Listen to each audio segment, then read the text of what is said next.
পারে, মূল টার্গেট মানুষ যেন হিদায়াতের পথে চলে যায়, এই জন্য কোরআন দেওয়া হয়েছে। আমি পরে বলবো বিস্তারিত, তবে প্রথমে জানবো কোরআনটা কি।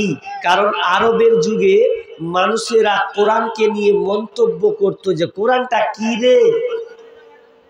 তাআলা আয়াত নাযিল করলেন, বিসমিল্লাহির রহমানির রহিম, ওয়ামা হুয়া বিকাউলি শাইর কলিলাম মা তুমিনুন।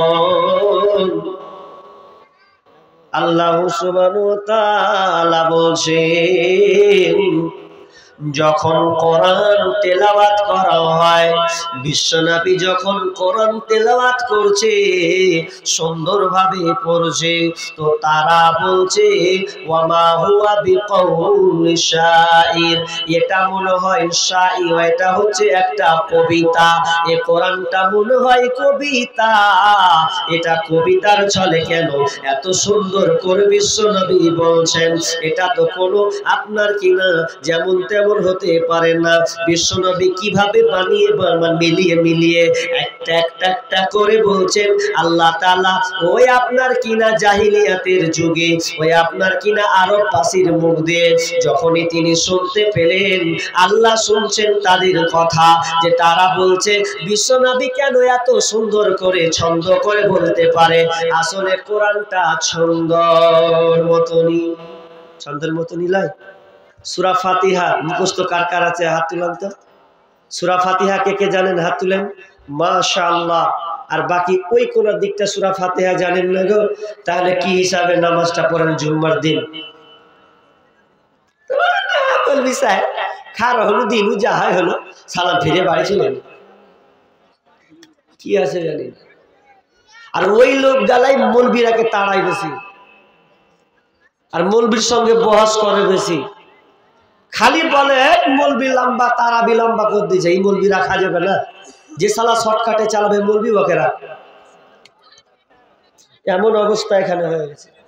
তো ওই যে বুঝেন না, বুঝে যাব না, বুঝলে হয় আল্লাহ আকবার বলেন, খালি জল দিন ওটা আমিন, ওটা কহে দিলে লক্ষ্য থেকে গেল, নামাজের হয়ে গেল, বাচ্চা মেলা বাড়ি চলে গেল। তো দুটা কানার মধ্যে একটা কানা আছে, একটা কানা আর একটা নেংড়া, দুটাই ফকির, রাস্তায় চেয়ে বেড়ায়। কানা নেংড়া রাগারাগি হয়েছে, কোনো টাকা পয়সা যা রাগারাগি হয়েছে, তারপরে যাক যা হলো হলো, সকালে বের হবো রে, সকালে বের হবো আদায় করতে চাইতে, তো ফজরের নামাজটা তো পড়তে হবে।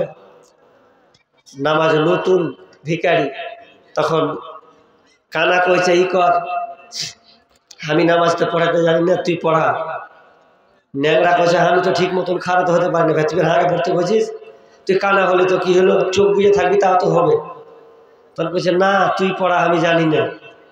তখন ন্যাংরা তখন সূরা ফাতিহা পড়ছে, আলহামদুলিল্লাহি রাব্বিল আলামিন আর রহমানির রহিম মালিকি ইয়াউমিদ্দিন ইয়াকা নাবুদু, যেমনি কইছে ইয়াকা সালাম না সালাম, তুই কানা কেন বলি আমাকে? হ্যাঁ রাত কার ঝামেলা রাতে হয়ে গেছে, দিনের বেলা তুই নামাজে ঝামেলাটা নিয়ে চলে আলি, তো মন টন খারাপ, নামাজ কানার কথা, তুই কানার কথা কইলি গেলে তুই কহ আগে তোকে ছাড়বো না। ন্যাংরা কইছে খ্যাপা করে কানা তোকে কইনি রে ভাই, সূরা ফাতিহাতে ইয়াকা নাবুদু আছে, তো তোকে টার্গেট করে কইনি, তো না জানলে যা হয় কোথাকুতি হবে। তো সূরা ফাতিহা অন্তত মুখস্থটা করিয়েন। ये सूरा फातिहा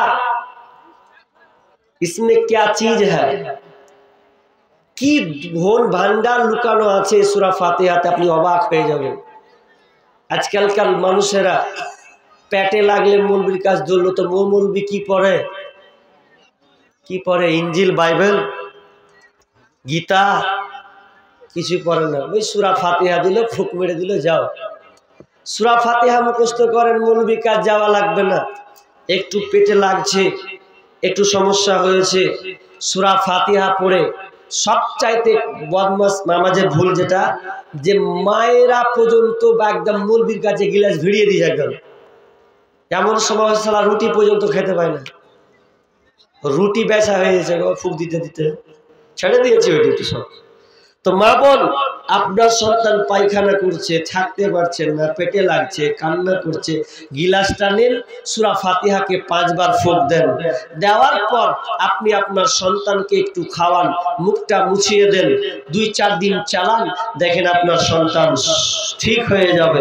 বিশ্বাস রাখেন, মায়ের দোয়া যদি কবুল না হয়, তার সন্তানের জন্য কার দোয়া কবুল হবে? বাপের দোয়া যদি কবুল না হয়, তার কার দোয়া কবুল হবে? একজন আলেমের। মা বাপ সবচাইতে নিকটে, দোয়া চাইবেন, দোয়া করবেন। কি বলছিলাম যে আরবের লোকেরা যখন বিশ্বনবী যখন পড়ছে, কোরআন তেলাওয়াত করছে, বলছে রে মোহাম্মদ কবি হয়ে গেছে রে, কবি না হলে এত সুন্দর করে বানিয়ে কেমন করে বলে? আর বানিয়েও মানুষ বানায়, ছন্দে ছন্দে কবিতা হয় কি হয় না? আমাদের দেশে হবে সেই ছেলে কবে, কথাই না বড় হয়ে কাজে বড় হবে, মুখে হাসি বুকে বল এই যার মন, মানুষ হইতে হবে এই তার ফল। কবিতা মানে মিলিয়ে পড়া। একটা কবিতা লম্বা করে মুখস্থ করেছিলাম যখন ক্লাস 8 কিংবা 9 এ পড়ি। শুধু বিঘে ধুই ছিল মোর ভুই, আজ সবই গেছে ঋণে, বাপু কহিলেন বুঝেছ ওপেন, এ জমি লইব কিনে, কহিলাম আমি তুমি ভূস্বামী, ভূমির অন্ত নাই, চেয়ে দেখো মোর আছে বড় জোর, মরিবার মতো ঠায়, শুনি রাজা কহে বাপু জানো তো হে, করেছি বাগান খানা, পেলে 2 বিঘে, পোষতে ওদিকে সমান হইবে টানা, ওটাই দিতে হবে। এই কবিতা কিন্তু চুরি করা। ইমাম শেখ সাদি, কোন কবি গো? হ্যাঁ, শেখ সাদি তার আগে একটা গল্প লিখেছেন, বিশাল বড় একটা গল্প আছে, বুড়ির গল্প। ওখান থেকে এই কবিতাটা নকল করে কবিতা করেছে রবীন্দ্রনাথ ঠাকুর।